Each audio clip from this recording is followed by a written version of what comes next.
le chemin de Compostelle, c'est un pèlerinage qui remonte à très longtemps et on a un peu du mal à discerner son origine entre le pèlerinage chrétien, le pèlerinage païen qui pouvait exister avant, les autres courants qui s'y sont greffés, les alchimistes, enfin, il y a plein de choses.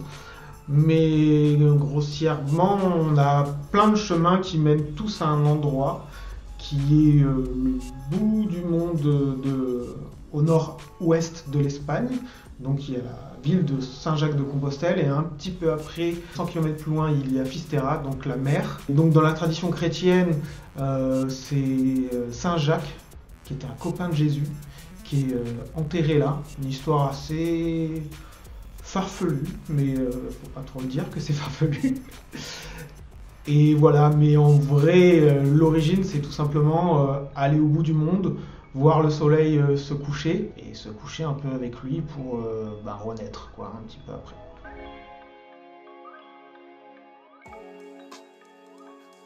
Moi, la première fois que j'ai fait le chemin, c'était maintenant il y a 10 ans. Et c'était après un événement assez difficile dans ma vie. Et j'ai fait le chemin comme certains auraient pu faire une thérapie ou prendre de l'ayahuasca ou aller dans des méditations vipassana, tout ce genre de trucs un peu de crise. C'est beaucoup moins cher et violent que tous les autres trucs. Et ça fait du bien au corps, ça fait du bien à l'esprit. Et donc je l'ai fait une fois. Et à la fin de ce chemin, j'ai pensé à toutes les personnes à qui ça ferait du bien et qui ne peuvent pas le faire, soit parce que c'est pas dans leur culture, soit parce que je sais pas, c'est pas possible pour eux d'un point de vue de travail, d'argent, de liberté, quoi. Et je me suis dit, il faut faire quelque chose pour partager ça, pour pouvoir partager ce chemin avec tous ceux qui ne peuvent pas.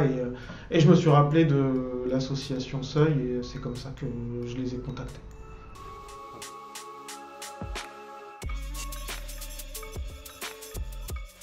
D'abord, j'ai fait des marches, les marches pour l'association Seuil. J'ai fait aussi d'autres marches personnelles. Tout ça, ça m'a nourri, créé un univers graphique aussi, parce qu'à chaque fois, je faisais des carnets de voyage. Ensuite, je suis rentré, à ce moment-là, j'habitais en Italie. Je me suis posé seul dans un appartement.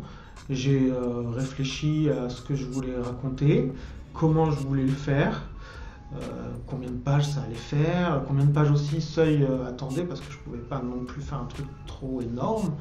De la même manière que le dessin, le scénario a avancé un peu à tâtons, essais, erreurs, on recommence. Voilà. Après, je pouvais pas trop me permettre de faire du gaufrier parce que j'avais beaucoup de choses à raconter et mon dessin est quand même aussi un petit peu limitant parfois. Il y a des choses que je sais pas dessiner, quoi. Donc j'ai trouvé cette technique un peu de faire 2 grandes cases avec du texte et des petites illustrations un peu à la manière d'un livre jeunesse. Et ça m'a permis de raconter plus de choses et de manière concentrée sans prendre des dizaines de pages à séquencer tout bien avec des vignettes, quoi.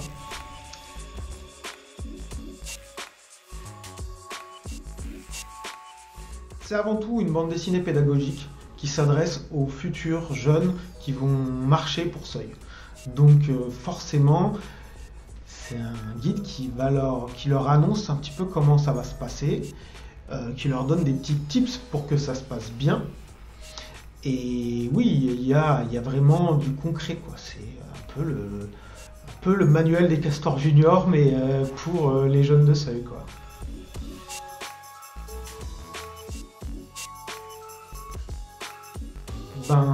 Pour moi, oui, il y a des gens qui ont besoin d'être derrière leur table à dessin, de se prendre la tête et d'avancer comme ça. Moi, j'aime bien, en fait, la routine m'empêche de dessiner. Et quand je suis dans une nouvelle démarche, ça peut être un voyage, mais ça peut être plein d'autres choses, là, j'ai une excitation qui fait que j'aime dessiner. Et sur le chemin de Compostelle, c'est vraiment un condensé de la vie. Donc tout va très vite, tout évolue, explose autour de toi, donc ça donne envie de dessiner. Et aussi, on est en forme, parce qu'on marche, on est en forme physique, on est en forme créative, et donc c'est super pour dessiner, quoi. Puis il se passe plein de trucs autour de nous, donc il y a plein de choses à dessiner.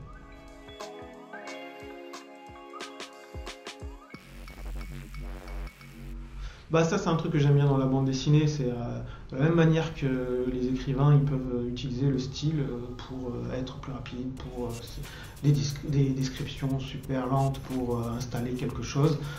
En bande dessinée il y a le dessin pour ça, les figures de style c'est le dessin. Donc forcément des fois le trait il est un peu plus humoristique, un peu plus réaliste, tout ça pour vraiment raconter quelque chose sur le moment et créer un effet, quoi. Après il y a peut-être une autre évolution qu'on peut percevoir dans le dessin, c'est que tout simplement au fur et à mesure que j'ai dessiné, ma main s'est améliorée. Parfois j'ai aussi changé de stylo, changé de plume, et donc forcément ça se voit pas parce que j'ai pas dessiné la première case, j'ai dessiné à la dernière, j'ai un peu switché, mais forcément ce que j'ai dessiné en dernier, c'est un peu mieux foutu que ce que j'ai fait en premier. Même si dans ce que j'ai fait en premier, peut-être qu'on va y trouver une petite naïveté qui peut être intéressante aussi graphiquement, quoi.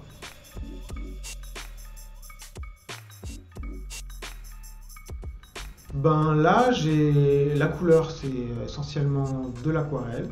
Le trait, c'est de la plume, parfois un peu des espèces de petits pilotes Weibol fins.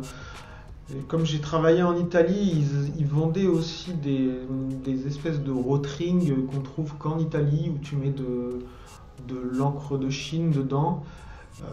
Ils avaient un trait assez chouette, mais par contre une durée de vie assez courte et un prix assez cher. Donc je suis vite repassé aux plumes Atom Bic là, qui sont plutôt pas mal en vrai.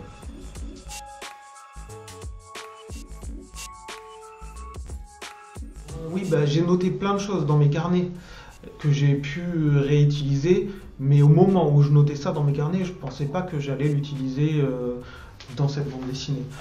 Et après, c'est surtout tous les gens que j'ai rencontrés, en fait. C'est plus les gens que j'ai rencontrés, leurs souvenirs et l'envie de parler d'eux qui m'ont fait créer tous les personnages secondaires, qui m'ont fait créer la personnalité aussi des accompagnants et des jeunes qui marchent, quoi.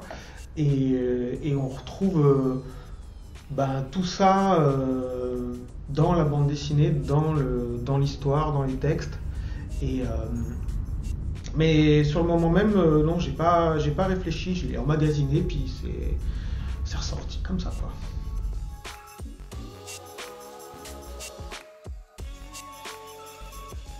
C'est une association qui a été fondée par Bernard Olivier, un journaliste, écrivain, voyageur. Donc lui, ce qui s'est passé, c'est que sa retraite, ça a été un petit peu difficile pour lui. Il a fait le chemin, ça lui a fait énormément de bien. Et sur le chemin, il a rencontré des jeunes en difficulté qui marchaient avec des éducateurs.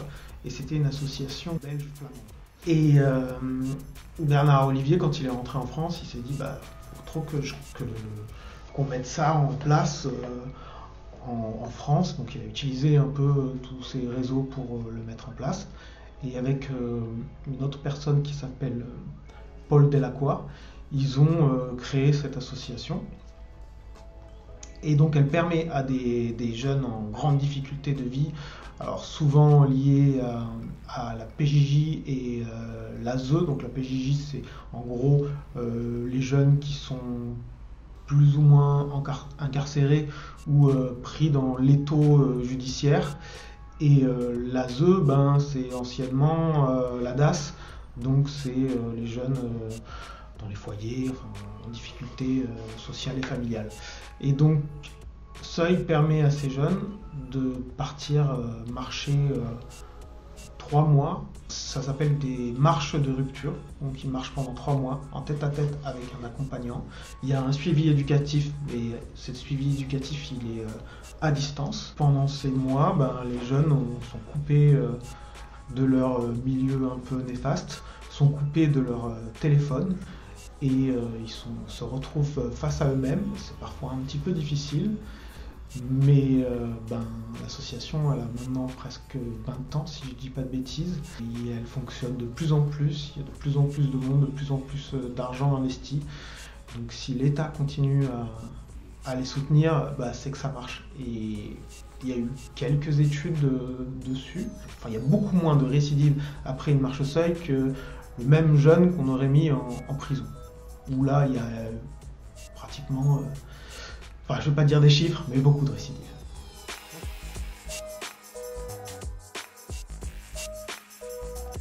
Oui, d'abord il y a la version poche. En fait, cette version-là, c'est la bande dessinée qui sera mise dans tous les sacs à dos de tous les jeunes qui partent marcher sur seuil. Donc comme c'est un guide, c'est bien de l'avoir sur soi. Et ok, ils l'auront peut-être avant parfois, mais... au fur et à mesure qu'ils avanceront sur le chemin, c'est intéressant de pouvoir la lire parce qu'il y a des choses qu'ils vont comprendre, quoi. Donc ça c'est la version poche. Et on a la version bibliothèque, quoi, la version luxe. Et son intérêt, celle-là, c'est comme elle est plus grande. On voit bien la couverture. Et cette couverture, elle a été faite par ma petite sœur Camille Galégos. Et elle a l'habitude de peindre des tableaux un peu plus grands. Donc c'est bien débrouillé, elle m'a fait une belle couverture et je la remercie.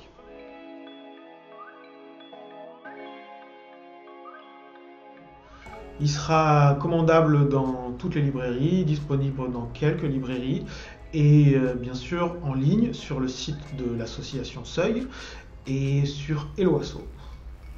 Voilà.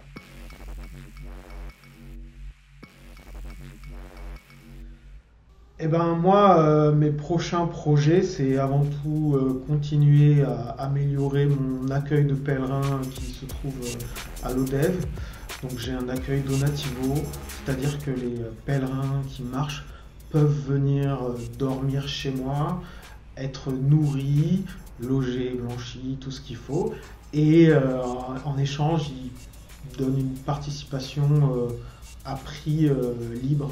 Donc ça permet aux pèlerins désargentés de pouvoir avoir un repas chaud, un lit et une douche, et il y a beaucoup de pèlerins désargentés. Et ça permet aussi aux pèlerins argentés de pouvoir soutenir ces pèlerins-là et de soutenir aussi ce lieu. Et après, au niveau artistique, j'ai un Instagram où on peut retrouver régulièrement des dessins, des petites stories que je fais.